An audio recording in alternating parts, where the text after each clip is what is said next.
Selamat pagi dan salam sejahtera dalam Tuhan Yesus Kristus.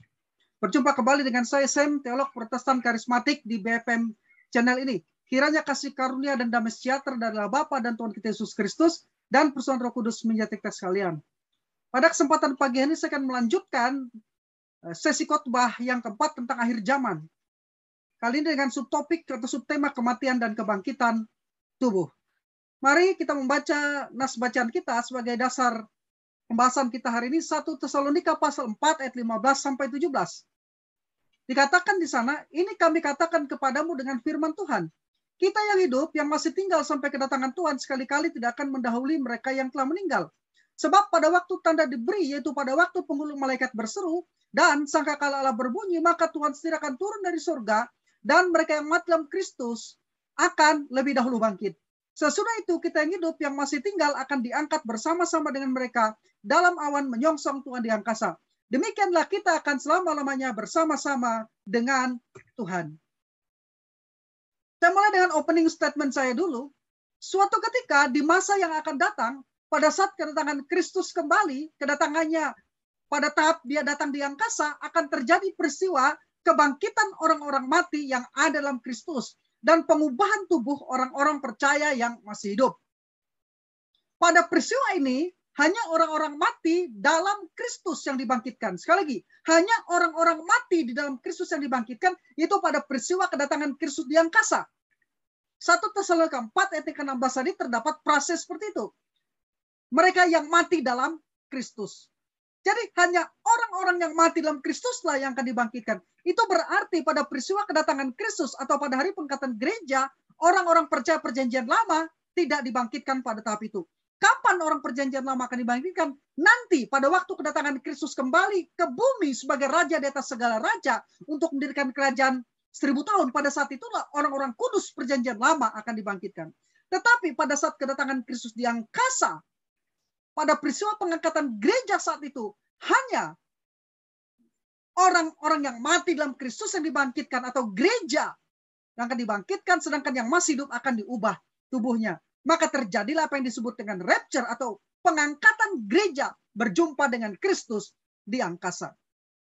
Nah, pada saat itu keadaan tubuh orang-orang percaya yang telah dibangkitkan tidak lagi dalam wujud yang dapat binasa, tetapi dengan tubuh yang indah, mulia, tubuh seperti milik Tuhan Yesus.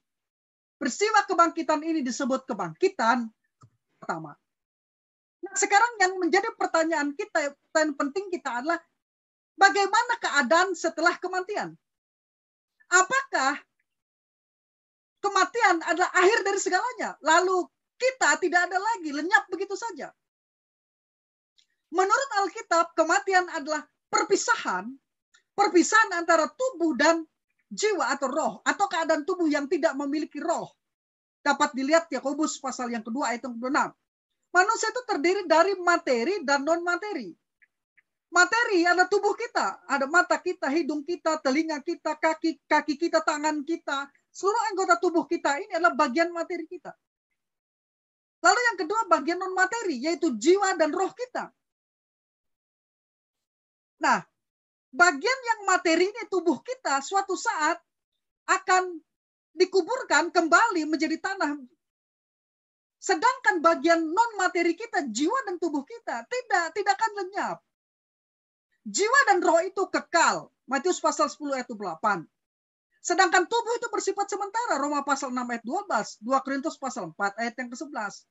Jadi ketika manusia mati, tubuh jasmaniahnya lah yang berakhir atau kembali menjadi debu. Pengkhotbah 3 ayat 19-20. Pengkhotbah 12 ayat 7. Sedangkan jiwanya, bagian non-materinya, jiwa dan rohnya, bagian non-materinya, tetap hidup sampai selama-lamanya. Lukas pasal 16 ayat 22 sampai ayat 23. Tidak ada ayat, satupun ayat di dalam Alkitab, atau tidak ada petunjuk dalam Alkitab yang menyatakan bahwa sesudah mati, bagian non-materi, roh dan jiwa manusia akan lenyap bersama dengan pemakamannya. Tidak ada. Sebaliknya, Alkitab memberikan bukti-bukti dari berbagai ayat dalam Alkitab bahwa bagian non-materi dari manusia itu jiwanya, tubuhnya akan tetap hidup dan berada di tempat yang disebut dengan istilah intermediate state. Intermediate state. Apa itu intermediate state? Intermediate state berarti masa antara. Menurut Profesor Anthony Hoekma, intermediate state itu adalah suatu kondisi orang mati di antara saat kematiannya dan kebangkitannya pada akhir zaman. Itu disebut sebagai masa sementara, intermediate state, masa antara. Selama berada di tempat itu, jiwa-jiwa itu dalam keadaan sadar. Hal ini sangat jelas dinyatakan dalam Alkitab, misalnya di Yesaya pasal 14 ayat 9 sampai 11, Matius 22 ayat 31 sampai 32. Lukas 16 ayat 19 sampai 31 menggambarkan dengan jelas keadaan jiwa itu masih hidup ketika orang meninggal. Dari ayat-ayat tersebut kita melihat bahwa di tempat masa antara atau intermediate state itu inilah tempat yang ditentukan di mana jiwa-jiwa akan dapat hidup, tetap hidup, ditampung di tempat penampungan itu. Mereka adalah jiwa-jiwa yang hidup, bisa berpikir, bisa merasa, bisa mengingat. Pada saat masa antara itu, saat kematian dan kebangkitan, jiwa-jiwa ini berada dalam keadaan sadar, tetap dalam keadaan mengingat, berpikir, merasa, namun mereka tidak memiliki tubuh. Tidak memiliki tubuh jasmani. Nah, berdasarkan apa yang saya jelaskan di atas, ya, kita menolak teori anihilisme dan teori jiwa yang tertidur. Kedua teori tersebut tidak sesuai dengan ajaran Alkitab. Teori anihilisme, ya, teori anihilisme mengajarkan bahwa mati adalah hidup yang berhenti atau menuju kenihilan atau kekosongan atau kelenyapan. Menjadi nol atau habis ibarat binatang yang mati. Menurut pandangan ini ketika manusia menghembuskan nafas yang terakhir dan meninggal, jiwa itu pun lenyap dan menjadi tidak ada. Pandangan ini dipegang oleh Charles D. Russell dan merupakan salah satu ajaran dari Russellisme serta ajaran saksi-saksi Yehova. Ajaran ini kita tolak karena tidak sesuai dengan pandangan Alkitab. Karena Alkitab mengatakan ketika manusia mati, jiwanya, rohnya masih tetap ada. Dan ditempatkan di tempat yang disebut dengan intermediate state. Nah, teori yang kedua yang kita tolak adalah teori jiwa yang tertidur.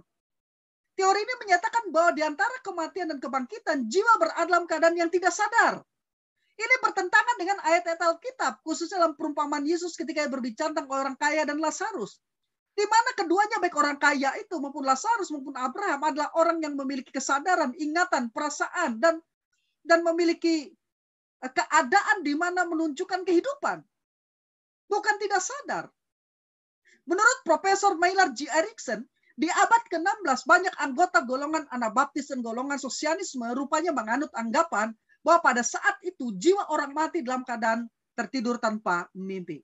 Pandangan jiwa yang tertidur ini juga dipegang oleh golongan Advent hari ke-7 yang mengajarkan bahwa keadaan manusia setelah kematian adalah keadaan tidak sadar dan bahwa semua orang baik yang jahat, orang baik ataupun yang jahat tetap tinggal di dalam kubur sejak kematiannya hingga kebangkitannya. Kita menolak kedua teori ini, teori anihilisme dan teori jiwa yang tertidur. Karena Alkitab mengatakan manusia ketika meninggal tidak menjadi hilang, tidak lenyap, tidak nihil, dan juga tidak dalam keadaan tidak sadar.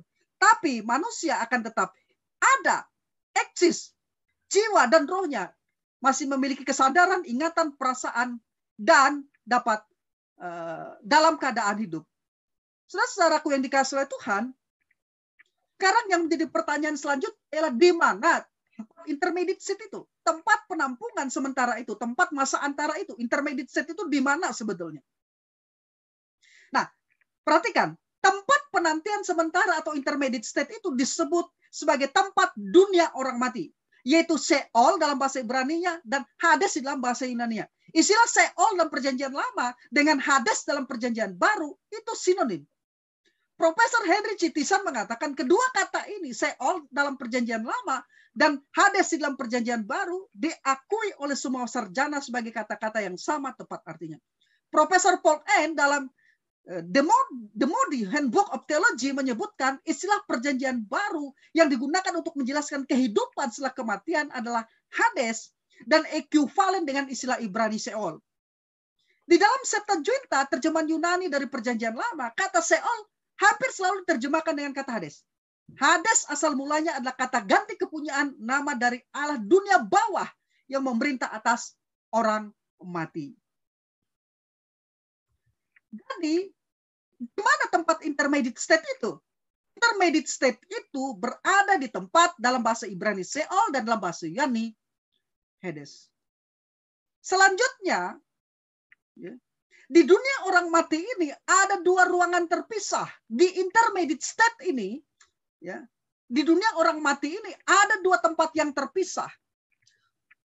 Menafsir Lukas pasal 16 ayat 19 sampai 31, Profesor Henry C. Tyson mengatakan secara tidak langsung perjanjian baru nampaknya mengajarkan adanya dua ruangan di Hades. Satu ruangan untuk orang-orang benar dan satu ruangan untuk orang-orang fasik. Ruangan untuk orang-orang benar dinamakan Firdaus. Ruangan untuk orang-orang benar dinamakan Firdaus menurut Profesor Henry C. Tyson. Sedangkan ruangan untuk orang-orang fasik tidak bernama, tetapi digambarkan sebagai tempat penyiksaan. Jadi di Hades, di Sheol itu ada dua ruangan. Satu mempunyai nama, namanya Firdaus, tempat orang-orang percaya, orang-orang benar. Sedangkan ruangan yang tidak bernama itulah tempat penyiksaan. Jadi sementara orang-orang mati, baik orang percaya maupun orang tidak percaya mati, mereka semua turun ke dunia orang mati. Orang percaya akan tinggal di Firdaus, di sana mendapatkan kebahagiaan. Sedangkan orang tidak percaya berada di ruangan tempat penyiksaan. Apa yang disiksa di sana? Jiwanya, rohnya. Ada api, ada panas, tidak ada air di sana. Namun jangan salah. Ya, di tempat penyiksaan, di Hades itu tidak ada ulat belatung. Kenapa? Karena penyiksaan, api panas belerang dan ulat belatung itu ada di Gehenna nantinya, di neraka, bukan di Hades. Dan iblis juga tidak menyiksa orang-orang di Hades. Jadi adalah mitologi dan gambaran yang salah, bukan ajaran Alkitab. Apabila ada orang mengatakan melihat pernah ke neraka, pernah ke alam maut, lalu mengatakan bahwa dia melihat iblis menyiksa orang-orang di sana. Tidak, iblis tidak berada di alam maut. Alam maut adalah tempat orang-orang mati dengan dua ruangan tadi. Satu, Firdaus, tempat orang-orang percaya, orang benar, dan satu lagi ruang penyiksaan, tempat yang terpisah. Intermediate state adalah tempat dengan dua ruangan yang terpisah. Charles F. Baker juga menjelaskan bahwa Sheol atau Hades ini terbagi dalam dua bagian, yaitu satu Firdaus, disebut juga pangkuan Abraham, dan yang kedua suatu bagian lain untuk orang-orang yang tidak percaya yang meninggal, tempat penyiksaan. Grant R. Gipre menyebutkan salah satu sisi Hades adalah pangkuan Abraham, di mana menampung jiwa-jiwa yang kudus yang telah mati dengan iman pada Allah selama masa perjanjian lama sampai kepada kebangkitan Kristus. Jadi pertanyaannya tadi telah terjawab. Ya. Pada saat orang mati, keadaannya bagaimana? Keadaannya tetap hidup. Dia memiliki jiwa dan roh yang tetap hidup. Lalu di mana mereka berada? Di bagian bumi yang paling bawah. Namanya apa? Intermediate state. Intermediate state ini disebut dengan Sheol atau Hades. Dan di dalam Sheol ini ada dua ruangan. Ada dua tempat, ada dua ruangan. Yang pertama Firdaus, tempat orang-orang benar, orang percaya. Dan yang kedua, itu adalah tempat penyiksaan. Tempat orang-orang tidak percaya disiksa. Ya. Saudara bisa lihat di dalam perumpamaan Tuhan Yesus di Lukas pasal yang ke-16 ayat yang ke-23. Hal yang sama juga dijelaskan oleh Wilmington. Dia mengatakan pada hakikatnya Hades terbagi atas dua bagian. Satu bagian untuk orang-orang yang diselamatkan dan satu lagi untuk orang-orang yang terhilang. Bagian yang satu untuk orang yang diselamatkan kadang-kadang disebut Firdaus dan kali lain disebut sebagai pangkuan Abraham. Profesor Gleason L. Asher juga mengakui bahwa pangkuan Abraham atau Firdaus itu bukan menuju kepada surga. Malaikat itu tidak membawa Lazarus ke surga. Di dalam Lukas pasal 16, sesudah kematian Lazarus, melainkan ke salah satu bagian dari Hades atau Sheol tadi, yakni tempat orang-orang mati yang telah ditebus, yaitu pangkuan Abraham untuk menanti saat kebangkitan mereka. Hal yang sama juga diungkapkan oleh Bill Weiss, bahwa tempat penyiksaan sekarang yang disebut Sheol dalam bahasa Ibrani dan Hades dalam bahasa Yunaninya. Banyak ahli Alkitab percaya bahwa Sheol Hades memiliki dua sisi. Sisi pertama, ruangan pertama adalah sisi tempat penyiksaan yang sudah saya jelaskan tadi, yang disebut Hades, dan sisi yang lainnya adalah Firdaus. Mereka dipisahkan oleh jurang yang sangat dalam dan tidak terseberangi. Lukas 16 ayat yang ke-23. Nah, dari apa yang saya sampaikan tadi, ada sedikit evaluasi. Berdasarkan yang saya jelaskan tadi, maka kita menolak adanya teori atau ajaran yang menyatakan bahwa ada tempat-tempat lain di dunia setelah kematian, itu purgatori, limbus patrum, dan limbus impatrum di Hades, Sheol tersebut. Karena Alkitab menyebutkan hanya ada dua ruangan di Hades, Sheol, yaitu satu ruangan untuk orang-orang benar dan satu ruangan lagi untuk orang-orang fasik. Ruangan untuk orang-orang benar ini disebut Firdaus atau pangkuan Abraham. Sedangkan ruangan untuk orang-orang yang fasik tidak bernama, tapi disebut tempat siksaan. Tetapi digambarkan sebagai tempat penyiksaan, yaitu Seol atau Hades itu sendiri. Nah, Firdaus berada pada posisi atas, sedangkan tempat penyiksaan itu berada pada posisi bawah. Dipisahkan oleh jurang yang tidak terseberangi. Kedua ruangan ini dipisahkan oleh jurang yang tidak. Jadi dunia orang mati pada saat itu ada tempat yang disebut Firdaus. Ya, dunia orang mati itu Hades atau Seol tadi. Ada tempat yang disebut Firdaus. Lalu ada jurang yang sangat dalam. Lalu di bawahnya ada tempat ruangan orang-orang yang tidak percaya disiksa. Namun seperti yang dikatakan oleh Charles F. Baker, khusus dalam teologi Roma Katolik dikenal dengan istilah seperti purgatori, limbus patrum, dan limbus impatrum. Istilah-istilah tersebut tidak dikenali oleh Alkitab, dan pengajar terutama pengajaran tersebut didasarkan pada tradisi lisan dan kitab apokrifa. Kata limbus atau limbo berarti tepi dan menggambarkan tempat di tepi atau di batas neraka menurut teologi Roma Katolik. Dan kita tidak percaya seperti itu. Para leluhur pergi ke limbus patrum menunggu kedatangan Mesias menebus mereka. Kita menolak ajaran seperti itu. Tidak ada penebusan setelah kematian.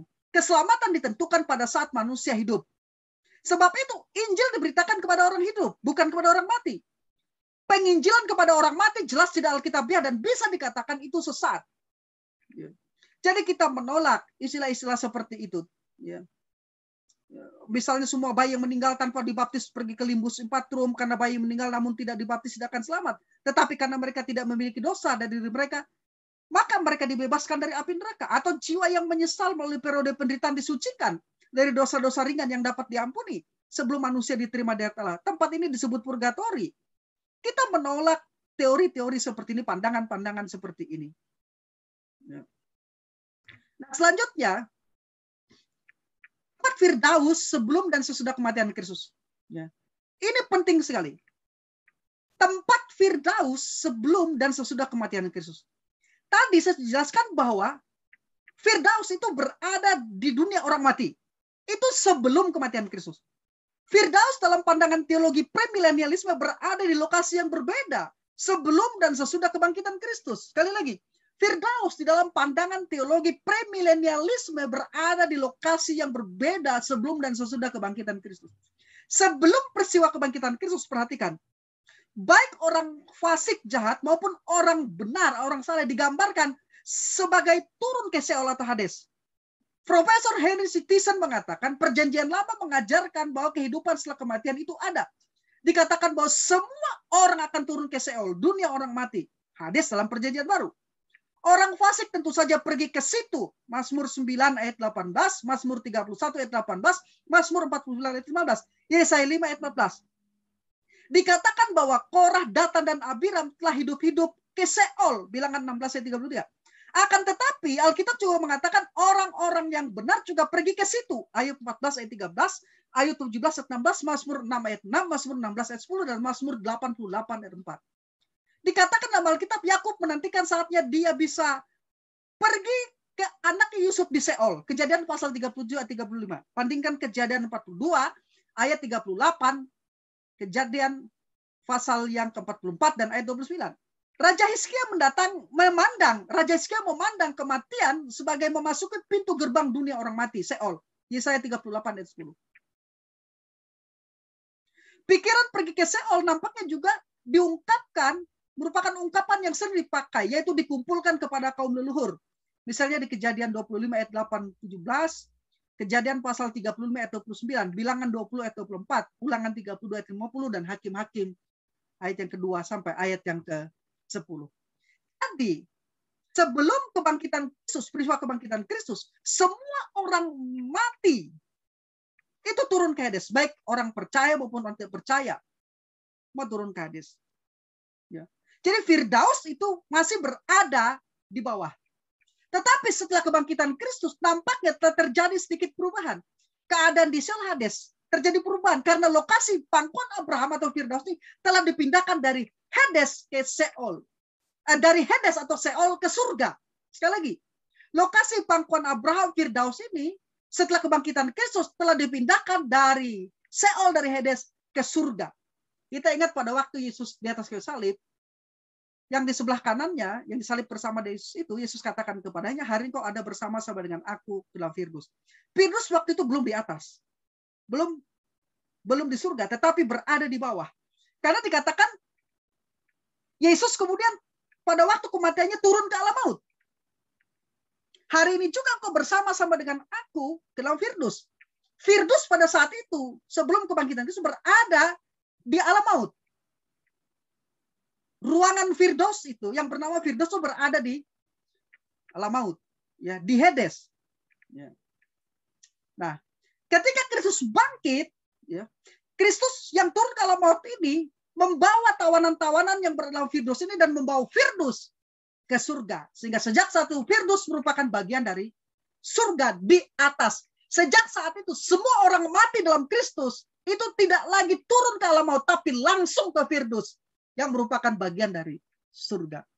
Bill Wiese menyatakan sebelum kenaikan Tuhan Yesus, Hades juga meliputi dua sisi. Menurut Fine Expository Dictionary, setelah kenaikan Seol, Hades sekarang hanya merupakan tempat penyiksaan. Sekarang Seol, Hades hanya menjadi tempat penyiksaan setelah kenaikan.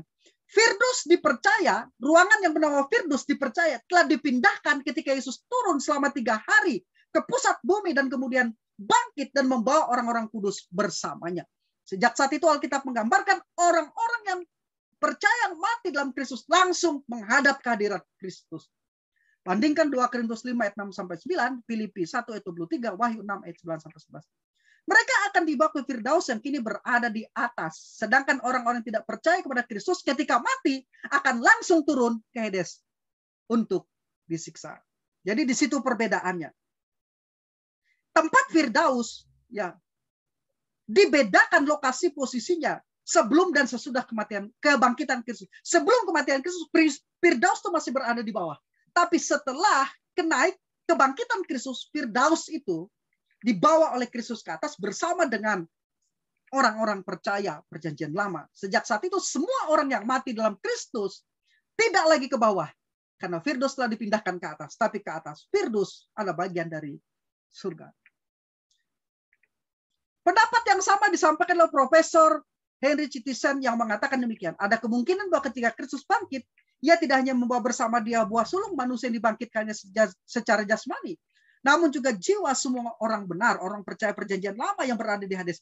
Kini semua orang percaya menghadap kehadirat Kristus. Yang saat ini yang mati dalam Kristus menghadap hadirat Kristus, mereka meninggal menghadap hadirat Kristus.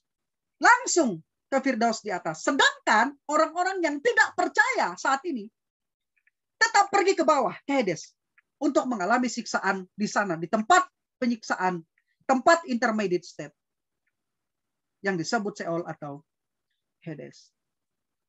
Nah, mengenai perpindahan lokasi Firdaus tersebut, Profesor Gleason L. Asher menjelaskan demikian. Rupanya Firdaus tidak diangkat ke surga sampai hari Paskah. Ya. Yesus rupanya merujuk itu dalam perumpamaan tentang seorang kaya dan Lazarus sebagai pangkuan Abraham. Kemana para malaikat membawa Lazarus, si pengemis yang saleh setelah ia meninggal. Jadi pangkuan Abraham menunjuk pada tempat di mana roh-roh orang yang ditebus menunggu hingga hari kebangkitan Kristus. Di hari kebangkitan Kristus itu tadinya nanti mereka diangkat bersama dengan Kristus, Firdaus itu. Dan semua orang yang mati dalam Kristus, semua orang yang mati di perjanjian lama pada saat kematian Kristus pada saat itu dan pada saat kebangkitan Kristus dibawa ke Firdaus di surga. Jadi pangkuan Abraham menunjuk pada tempat di mana orang-orang yang ditebus menunggu hingga kebangkitan Kristus, kata Profesor Gleason L. Asher. Selanjutnya, Profesor Gleason L. Asher mengatakan tempat itu belum diangkat ke surga sebelum peristiwa Paskah, tetapi mungkin sekali merupakan satu bagian dari dunia orang mati Seol. Disediakan bagi orang percaya yang mati dalam iman, namun belum diizinkan masuk ke dalam kemuliaan hadirat Allah di surga sampai harga atau kurban penebusan telah benar-benar dibayar di Golgota. Ya. Jadi jelas sekali Profesor Gleason L. Asher jelas membedakan Firdaus dari surga, kata Firdaus ini. Ya.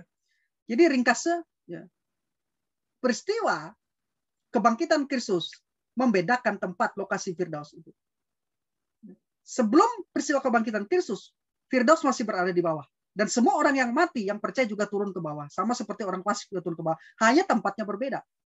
Orang tidak percaya ke tempat penyiksaan, sementara Orang yang percaya walaupun turun ke bawah tapi ke Firdaus. Waktu Yesus disalibkan dan mati, dia turun ya ke Hades, ke Seol ini, ke alam maut ini, lalu melepaskan orang-orang percaya yang ada di Firdaus dan membawa semua orang percaya itu bersama dengan Firdaus ke surga. Sejak saat itu semua orang mati di dalam Kristus tidak turun lagi ke alam maut, tapi langsung ke Firdaus. Karena Firdaus merupakan bagian surga di atas. Tidak begitu. Nah, yang berikutnya saya ingin menjelaskan bahwa Seol atau Hades ini berbeda dari neraka atau Gehenna. Neraka itu benar-benar merupakan suatu tempat yang nyata, walaupun tidak ada yang tahu persis letak neraka. Neraka tidak ada orang yang tahu persis tempatnya.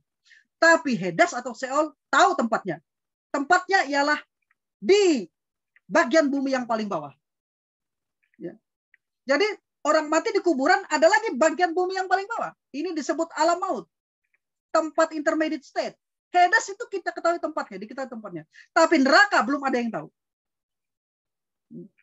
Namun tidak tahunya tempat neraka tidak menjadikan neraka sebagai sesuatu yang abstrak, tidak nyata atau kain belaka. Neraka itu nyata. Yesus berbicara mengajar tentang neraka. Yesus sendiri berbicara tentang neraka dan 11 dari 12 kali kata Gehenna atau neraka diucapkan oleh Yesus dan dicatat dalam Perjanjian Baru. Kata Yunani dalam Perjanjian Baru yaitu Gehenna diterjemahkan sebagai neraka sebanyak 12 kali. Inilah tempat penghukuman akhir kekal dan permanen. Matius 5 ayat 22, ayat 29 ayat 30, Matius 10 ayat 28, Matius 18 ayat 9, Matius 23 ayat 15 ayat 33, Markus 9 ayat 43, 45, 47, Lukas 12 ayat 5, Yakobus 3 ayat 6. Kata yang digunakan adalah Gehenna, neraka. Kata ini juga diterjemahkan sebagai lautan api sebanyak 5 kali. Wahyu 19 ayat 20, Wahyu 20 ayat 10, ayat 14 ayat 15, Wahyu 21 ayat 18. Dengan demikian, Gehenna atau lautan api merupakan dua istilah yang sinonim. Gehenna atau lautan api dan neraka merupakan istilah yang sinonim. Dan istilah ini berbeda dengan Seol atau Hades. Jadi Hades sama dengan Seol. Hades, kata Yunani Hades atau Seol itu sinonim, merupakan kata untuk menjelaskan dunia orang mati, alam maut. Tapi Gehenna itu adalah neraka. Jadi Hades, alam maut, dengan Gehenna, neraka, itu adalah dua tempat yang berbeda. Sekali lagi, Gehenna, neraka, dengan Hades, ya, alam maut, itu adalah dua tempat yang berbeda. Dan saya ingin memberitahu kepada saudara, ya, Gehenna itu sesungguhnya merupakan tempat neraka atau Gehenna terakhir menurut Alkitab. Lautan api disiapkan bagi iblis dan malaikat-malaikat. Neraka dikatakan dalam Alkitab ditempatkan, disediakan. Maksud saya, disediakan, disiapkan bagi iblis dan malaikat-malaikatnya. Matius 25 ayat 41. Tempat ini tidak ada hubungannya sama sekali dengan intermediate state. Berbeda sama sekali dengan alam maut, intermediate state. Seol atau Hades tadi. Dan yang perlu saudara ketahui, tidak ada seorang pun yang hari ini berada di neraka. Belum ada. Neraka masih kosong. Jadi kalau ada orang-orang seperti Philip Mantopa, lainnya entah siapa namanya, mengatakan pernah melihat neraka, itu adalah omong kosong. Neraka masih kosong. Dan orang yang mengaku pernah ke neraka, itu berbicara omong kosong. Semua orang mati saat ini bukan ke neraka, tapi ke alam maut. Orang-orang tidak percaya pergi ke alam maut, sedangkan orang percaya sejak kebangkitan Kristus pergi ke atas, ke Firdaus. Tadinya Firdaus sebelum kebangkitan Kristus berada di bawah, setelah kebangkitan Kristus Firdaus ini berada di atas. Tapi tetap yang namanya alam maut berada di bawah. Dan semua orang mati berada di situ. Yang tidak percaya kepada Kristus, karena yang percaya kepada Kristus sekarang berada di Firdaus, di atas. Neraka, Gehenna, itu ada tetapi masih kosong. Semua orang saat ini yang tidak percaya berada di alam maut, yang percaya berada di Firdaus. Jadi bukan di neraka orang tidak percaya, tapi di alam maut. Ya. Jadi menurut Alkitab, Seol atau Hades berbeda dari neraka, Gehenna. Karena itu kita menolak pandangan yang menyatakan neraka atau Hades itu sinonim. Gehenna, neraka. Hades, alam maut. Merupakan istilah yang tidak sinonim. Nah, berikut ini perbedaan-perbedaan antara Hades dan Gehenna. Hades, alam maut, dan Gehenna, neraka. Hades adalah tempat sementara, perhatikan. Tapi neraka ada tempat yang permanen dan berlangsung selamanya. Sekali lagi, Hades, intermediate state namanya, tempat sementara. Sedangkan neraka adalah tempat yang permanen, berlangsung, dan selamanya. Selanjutnya, Hades berisi orang-orang mati yang telah meninggal. Sedangkan Gena saat ini masih kosong, tidak berpenghuni. Neraka Gena saat ini masih kosong. Nanti suatu saat di akhir zaman, pada waktunya baru diisi.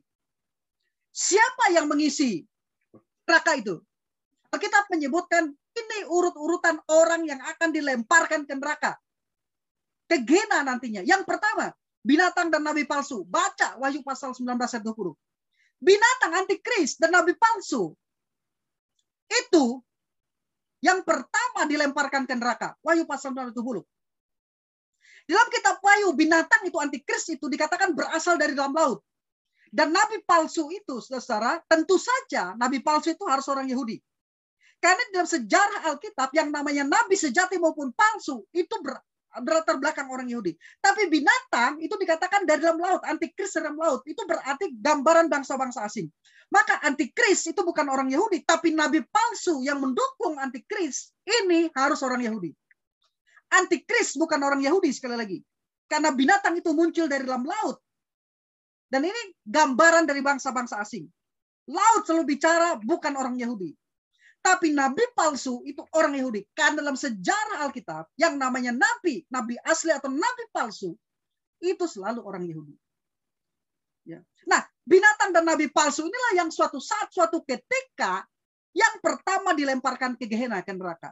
Jadi saat ini neraka masih kosong. Semua orang tidak percaya berada di tempat penyiksaan di alam maut, bukan di neraka, tapi alam maut. Seol, Hades, bukan Gehenna. Itu harus jelas. Karena sekarang ini ada banyak orang yang tidak paham ini, mengajarkan pengajaran yang salah, menyamakan alam maut dengan menyamakan alam maut Hades dengan Gehenna, neraka, salah. Nah, yang kedua, orang yang akan dilemparkan ke neraka. Yang pertama binatang dan palsu. Yang kedua iblis dan pengikutnya. Wahyu 20 ayat 10. Setelah binatang dan nabi palsu, kemudian yang dilemparkan ke neraka adalah iblis dan pengikut-pengikutnya. Wahyu 20 ayat 10.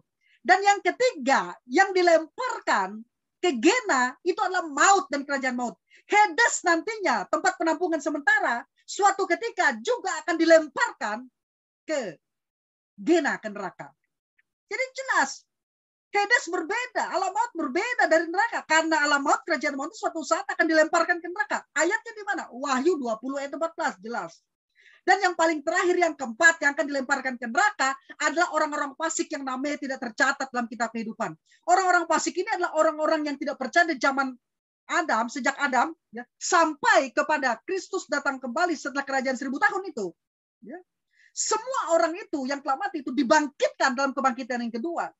Lalu dilemparkan selama-lamanya ke Gehenna. Wahyu pasal 20 ayat 15. Yaitu orang yang berdosa dalam 8 kriteria umum.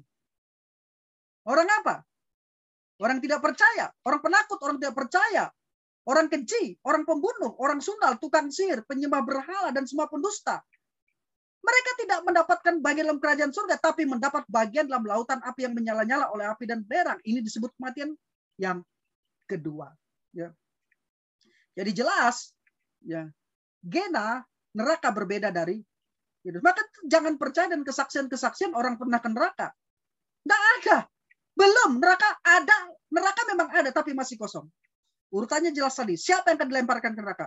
Yang pertama, binatang dan nabi palsu. Wahyu 19:10. Yang kedua, iblis dan pengikut-pengikutnya. Wahyu 20:10. Yang ketiga, maut dan kerajaan maut. Wahyu 20:14. Dan yang keempat, semua orang fasik. Orang tidak percaya di sepanjang zaman.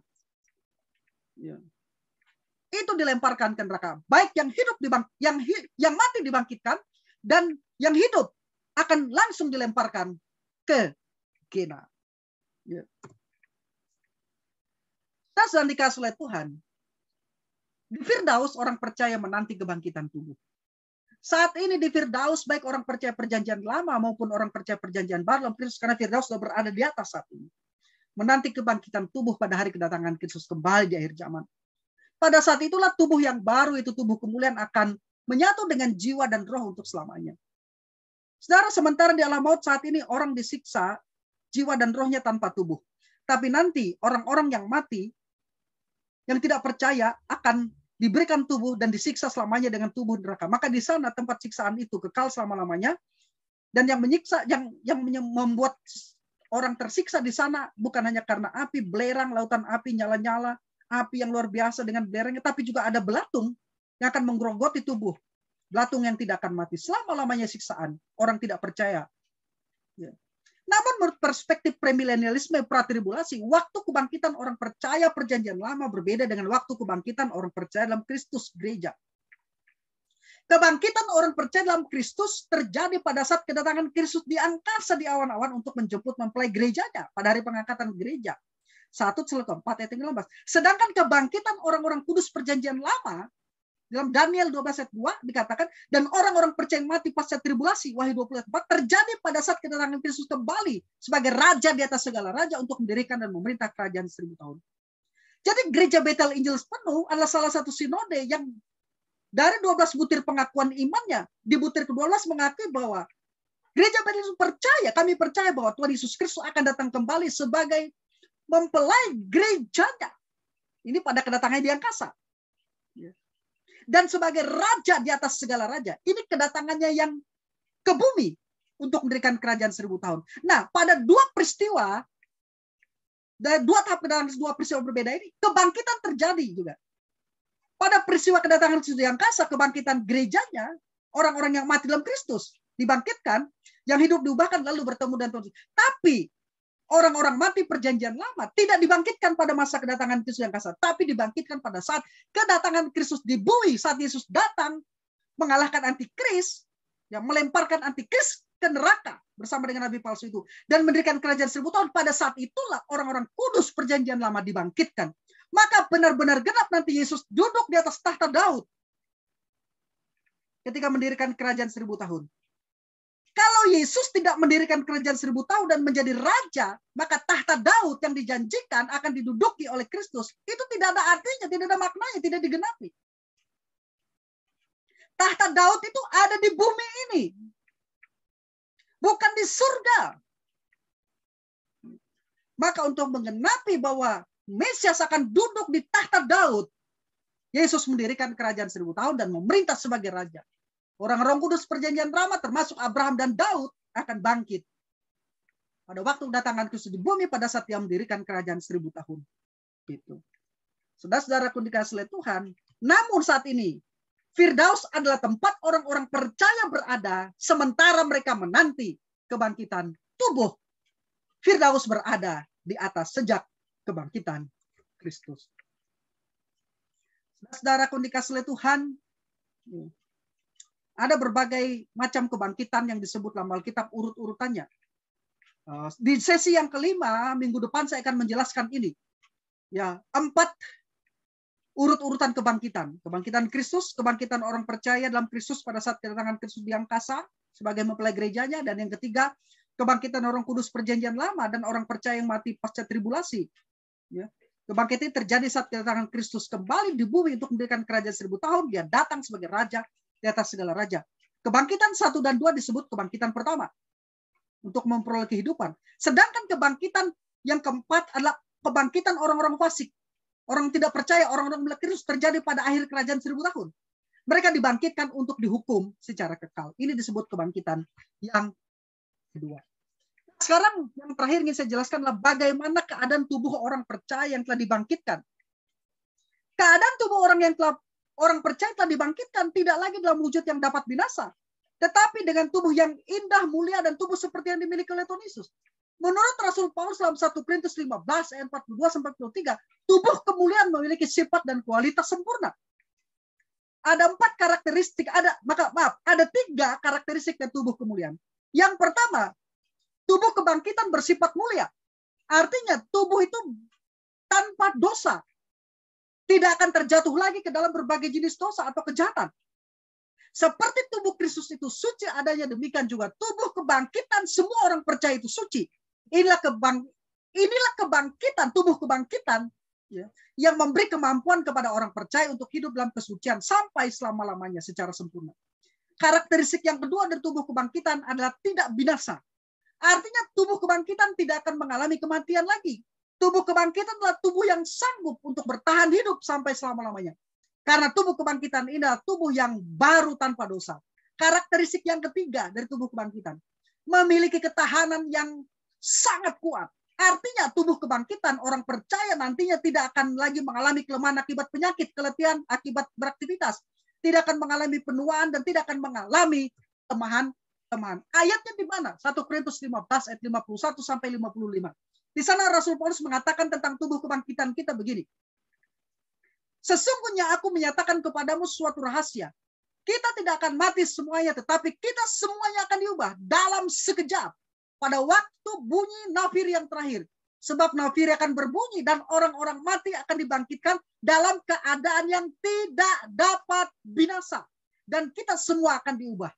Karena yang dapat binasa ini harus mengenakan yang tidak dapat binasa. Dan yang dapat mati ini harus mengenakan yang tidak dapat mati.